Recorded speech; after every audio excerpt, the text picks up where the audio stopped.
If you remove sex from a relationship, all you have left is friendship. I have seen versions of this comment hundreds of times over the last couple of weeks. And sometimes it's phrased differently. Sometimes it's like, if you're not having sex, you're basically roommates. Or if sex disappears, you're just friends. If sex isn't important, then why not just have a friendship? And every time I hear this or I read it, I find myself having the exact same reaction. And it's not because I don't think sex is important to relationships, because obviously I do. And it's not that I think that everybody should be okay with having a sexless marriage, but I don't quite understand why friendship is being framed as like the consolidation prize, like the thing that's left over, the thing that you settle for when you don't have the real thing.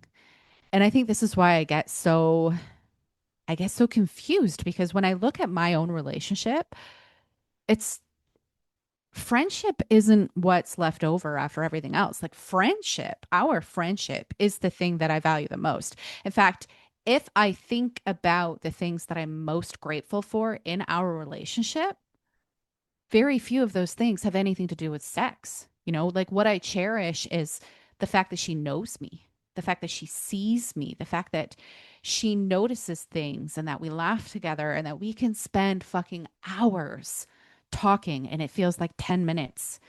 That any problem that we experience, I know that we're going to be able to solve it together, that I know that I can trust her, that she is the person that I want to share all of my exciting moments with. She's the person that I want beside me when life gets hard. And so when people say, if you remove sex, all you have, what's left is friendship, I just keep thinking, like, why do you say that like it's a downgrade? Isn't friendship the whole point? Like, what if we have accidentally built an entire culture that places romance above friendship, when friendship is actually the glue that determines whether a relationship survives reality? This is what I've started to notice. The people that were reacting the strongest to this conversation often described relationships that truthfully didn't sound like friendship to me at all. They were describing secrecy and betrayal and partners who avoided conversations. They described feeling lonely and isolated in their relationships where they were suffering in silence for decades.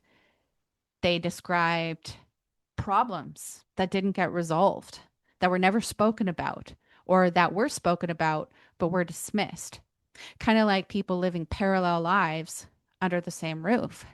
And as they're describing all these things, I keep thinking, if this person truly was your best friend, like, how did you end up moving through all of that alone? I'm not saying that as a judgment. I'm saying it as curiosity, because maybe before we even talk about sex, we need to talk about friendship.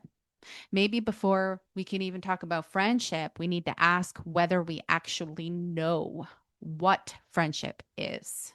As I sat with all of these comments and all of these people, like, I can tell that they're deeply hurt by the state of their relationships. I began to recognize that the issue isn't sex at all. What if we have been approaching relationships backwards from the very beginning? When I think about how most relationships start, even my relationships, like when we look at, for example, dating apps, we're looking for common interests and attraction. We have that first date and we're looking for a vibe or a spark or something that pulls me to want to see this person again. So we end up evaluating the connection based on, from my current perspective, superficial qualities. And it's not until we're already emotionally invested or we're sexually involved and we're committed that we start asking questions like, can we communicate? Actually, that's usually the point in time when we recognize that we can't communicate, that we can't solve problems together, that we can't navigate conflict. So it's like we're trying to build friendship after the connection has already taken root. The path was attraction, sex, and intimacy. And now that we've already got that attachment in place. Now we're trying to build a friendship. And this is the reason why most people are struggling. This is why we see couples going to therapy for better communication, because these qualities, the qualities that are essential for long-term collaboration, were not existent in the first place. And it's almost like the friendship inside the relationship is an afterthought. Like, think about it like this. If I was to choose a business partner or a travel companion or a co-parent or somebody that I wanted to live with or like a business mentor, all of the qualities that are required for friendship are necessary. Like, those qualities would matter immediately. I would want to know if we can have hard conversations, if we can tell each other the truth, even when it's uncomfortable, if we can navigate disappointment and solve problems together, if we can repair after conflict, if we trust each other. But somehow, for some reason, when it comes to romance, we skip all of those questions. And instead, we ask ourselves, am I attracted to this person? Do they make me feel wanted? Do I feel chosen? Is there chemistry? Is there a spark? And I think this is the reason why so many people end up shocked years later, because chemistry tells us absolutely nothing about whether or not somebody else is good at collaboration. Attraction tells us nothing about whether or not there's a good friendship. Desire tells us nothing about mutuality or reciprocity. And before anybody gets upset, I'm not saying that attraction and sex don't matter. Of course, they matter. The question isn't whether or not those things matter. The question is whether we've accidentally put them at the top of the hierarchy. Because when life gets difficult, and it does, life is notorious for getting difficult. Chemistry doesn't solve the problem. Attraction doesn't solve the problem. Friendship does. Recognition does.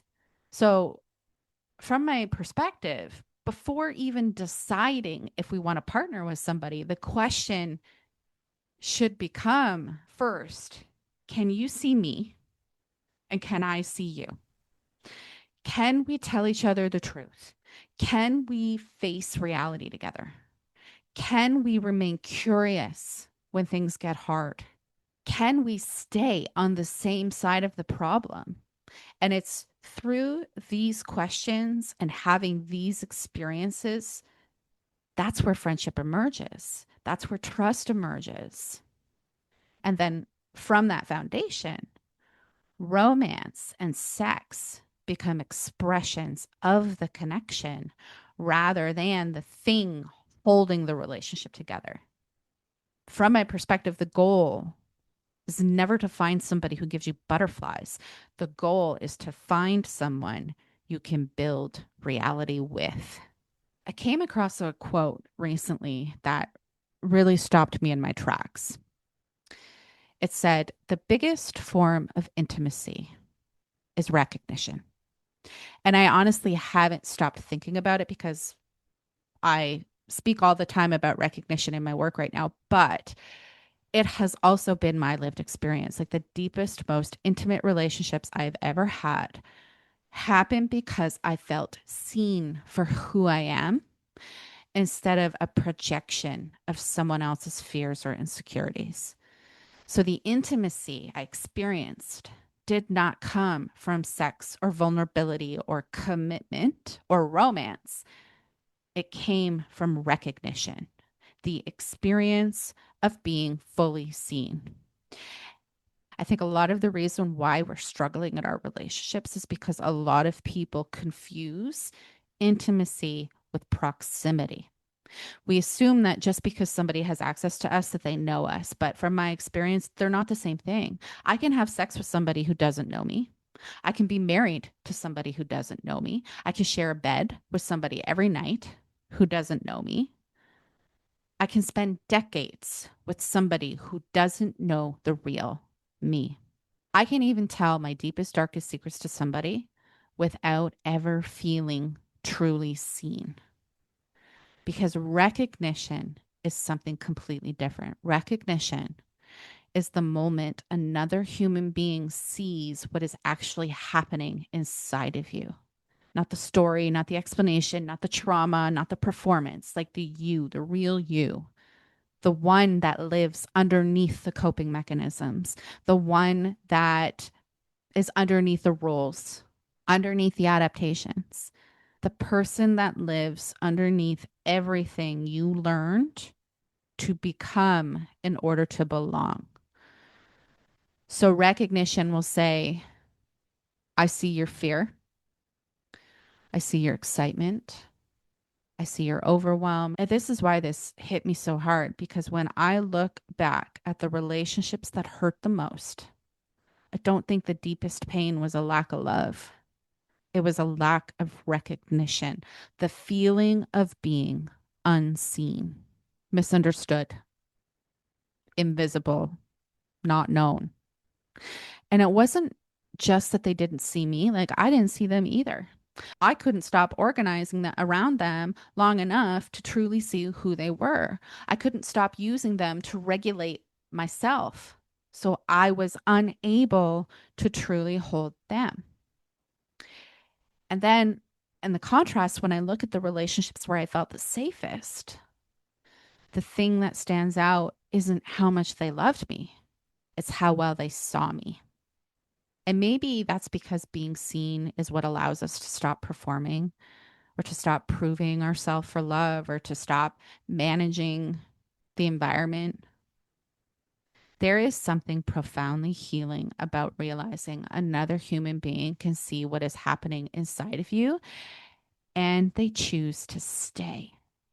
Not to fix it or to solve it or to judge it or to decide it's wrong, just to see it and witness it. And maybe that's why I believe friendship matters so much, because friendship creates the conditions where recognition can happen. And from my experience, from my lived experience, this is why I do not believe that sex is the highest form of intimacy, because sex can happen without recognition. But recognition creates intimacy. So if recognition is the deepest form of intimacy, then how does it happen? Like I said, I don't think it happens through romance or sex. I don't even think it happens through vulnerability. I think it happens through attention, right? Friendship doesn't ask, what's wrong with you? Friendship asks, what's happening for you? The more and more I think about this relationship conversation, the more I've realized that I think friendship might be a relationship with reality. I know that's going to sound weird, but stay with me. One of the things I see all the time in relationship conversations is people arguing over whose version of reality is correct. You hurt me. Well, that wasn't my intention. These are my needs. Well, I can't meet all your needs. You should apologize. Well, I don't think I did anything wrong. And around and around and around the fucking merry-go-round we go. And what is interesting is that both people are often arguing for their own experience of reality, which makes sense because that's all that we have. We are all just walking around having our own experience of reality. So the question becomes, what happens when two people's realities don't match? Because that is where friendship gets tested. Not when everything is fucking easy, but when reality arrives. When I was younger, I used to think that friendship was mostly about enjoying somebody's company. Now I think friendship is about whether or not we can stay connected when reality gets uncomfortable. Can we talk about what's true? Can we get curious? Can we stop trying to figure out who's right and who is wrong long enough for us to figure out what's happening? One of the things I appreciate most about my relationship is that when reality shows up, she doesn't always make me the problem and vice versa, right? Like the laundry example is a perfect fucking example. Her body reacts to chemicals. That's reality. Nobody voted for it. Nobody wants it. Nobody enjoys it. Nobody benefits from it. It's just the truth. And what I find really interesting is that neither of us spends too much time arguing with reality. We're not sitting there trying to determine whose fault it is. Nobody is trying to win. We try to understand what's true and we try to figure out how to move forward from there. That is the root of friendship. Like you don't even need to like the same things, but a willingness to sit beside another human being and face reality together, to look at the difficult experience you're having and to say, okay, what is true here? And what are we going to do about it? So let's bring this back around to the thing that started this entire conversation in the first place, which is the dead bedroom. Now, I know that this is where some people are going to disagree with me, and that's okay. I'm not trying to convince anyone that sex doesn't matter. I actually think sex matters a great deal. But what I'm curious about is whether the lack of sex is always the problem itself or whether it's sometimes the place where the deeper problem becomes visible. Because when I read comments from people describing their dead bedrooms, they're rarely just talking about sex. They're talking about loneliness. They're talking about resentment. They're talking about avoidance and shame, feeling disconnected from their partner, years, decades of feeling unseen or unheard or alone in the relationship. And so that naturally makes me wonder, did the relationship stop working when the sex stopped? Or did the sex stop because something in the relationship already stopped working? And don't get me wrong, there are absolutely situations that involved health issues or medication or trauma or hormonal changes that contribute to why sex disappears. That's not what I'm talking about. What I'm talking about are the stories where people describe years of emotional isolation because loneliness doesn't happen overnight. Resenting your partner isn't something that happens overnight. Those things usually accumulate slowly and quietly over time. So this is where I keep coming back to the point of friendship. If friendship is recognition, if friendship is curiosity and collaboration, if friendship is two people facing reality together, then I have to ask, when did those things stop? When did the conversation stop? When did the curiosity stop? When did the willingness to understand each other stop? Because maybe that's what people are actually grieving. They're not grieving the absence of sex, they're grieving the absence of connection, the absence of being truly known and being truly seen and having somebody beside them willing to face reality with them. So when people say, if you remove sex from a romantic relationship and all you have left is friendship, I actually find myself wondering if the friendship was actually ever there. Because if friendship is simply spending time together, maybe it is. But if friendship is recognition, curiosity, and collaboration, and a shared willingness to face reality together, then maybe the friendship had already started eroding long before the sex disappeared. Or maybe it was never there. And perhaps the dead bedroom wasn't the beginning of the story. Maybe it was just the symptom that finally made the deeper problem impossible to ignore. One of the things that keeps coming up in these conversations around sex is this underlying assumption that commitment comes with restriction. And I hear it all the time where people say things like, I signed up for monogamy, not celibacy, or like, if my partner isn't, meeting my sexual needs, I should be able to meet them somewhere else without consequence. But what's like driving all of that is this underlying feeling of restriction, like commitment means restriction. And what's so interesting to me is that I actually have the exact opposite experience. Now, I'll be fully transparent. There is no restriction in my relationship. If at any point in time I ever feel like there's something that I need or that I want to experience, I've been given carte blanche to do whatever I want. My partner has told me, like, if you, even if you want to have a sexual experience with somebody else, go ahead. Like, that's, I don't ever want to stop you from having an experience that you want to have. And this is exactly what, unconditional love is.